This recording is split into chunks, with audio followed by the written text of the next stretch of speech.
आशा की किरण। શ્રેષ્ઠ જ્ઞાતિમાં જન્મ મળે બહુ સારી વાત છે, પણ માત્ર શ્રેષ્ઠ જ્ઞાતિમાં જન્મ પ્રાપ્ત થયો એટલે વાત પૂરી નથી થઈ ગઈ. સારી કોલેજમાં હું તમને એમ કે એડમિશન મળી જાય એટલે પછી પછી વિદ્યાર્થીને કાંઈ નહીં કરવાનું, નહીં પછી એને વાંચવાનું નહીં, કશી મહેનત કરવાની નહીં, કોલેજ જાય તો ચાલે, ન જાય તો ચાલે નહીં. શું કહો છો હે રાકેશભાઈ?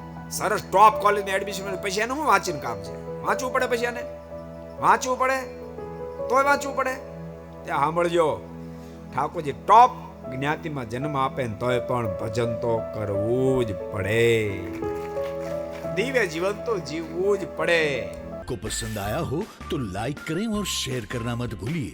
सब्सक्राइब करें सरदार कथा चैनल को और बेल आइकॉन पर क्लिक करना मत भूलिए लेटेस्ट वीडियो सबसे पहले पाने के लिए.